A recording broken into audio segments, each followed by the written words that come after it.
Hi, it's Alex from Android Central. Today we're going to take a look at a couple of new high-end Android phones. One recently launched, one soon to be launched.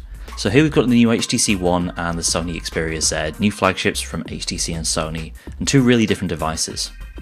In terms of just the physical size alone, you can see the Xperia Z is a good deal larger. It's got a 5-inch screen compared to the HTC One's 4.7, and it's a lot chunkier too. HTC has this tapered back, whereas everything's a lot more squared off on the Xperia Z.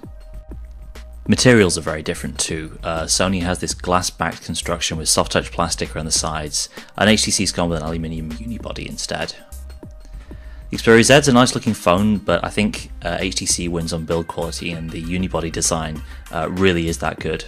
Sony's got a few extra things going for it though. The Xperia Z is fully waterproof, and you also get expandable storage via microSD card, and that's something HTC isn't offering.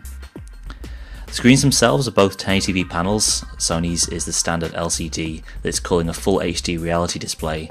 HTC's got its Super LCD 3. The Xperia Z has the size advantage, but overall quality is better on the HTC One. Colours are a bit more vivid and viewing angles are far superior. There's also less washout at high brightness levels on the HTC One.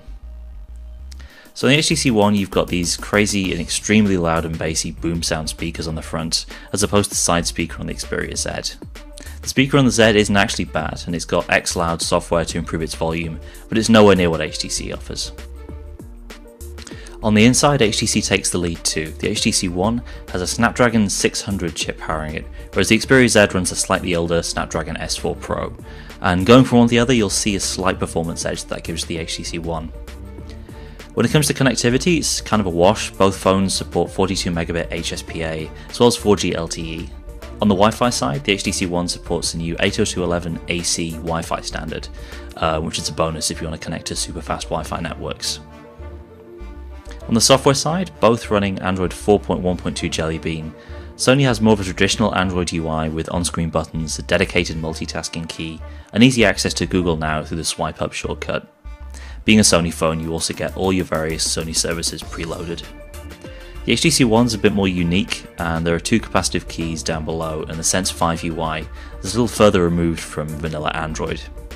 There's a home screen experience based around Blink Feed newsfeed page, as well as a redesigned app drawer, and for multitasking you have to double tap the home key.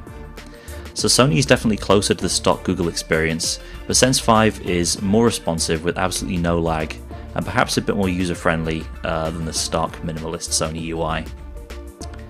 Camera quality is a mixed bag, and it's difficult to tell which is the clear winner between the two. HTC is using its ultra-pixel sensor, which outputs images at 4 megapixels, but the pixels on the sensor are larger, meaning they capture more light. Sony has a traditional 13 megapixel setup with its new Exmor RS stacked sensor technology. The Xperia Z's larger megapixel count means there's potential for it to capture more detail in images in ideal conditions, but in real-world use the HTC One offers better low-light performance, and the fact that it uses optical image stabilization means that it's better at taking steady video in dark conditions too. That said, colours in the HTC One had a tendency to appear washed out compared to the Xperia Z. On the other hand, the HTC One is better suited for macro shots, plus of course you've got HTC's Zoe shot capability and automatic video highlights. So they're both very different kinds of camera, and it's difficult to say which one wins overall. Sony does seem to have the better camera app, however. Superior Auto Mode does a good job of automatically switching between scene modes and enabling HDR when it needs to be turned on. The HTC One has a fair few camera options, but you need to navigate menus to choose between them. So the HTC One scores important wins in key areas. It's got a great design and one of the best screens we've seen, but Sony's bigger screen and waterproofing are not to be dismissed. So there you go, quick look at the HTC One and Sony Xperia Z. We'll have more details in our write-up. Thanks for watching.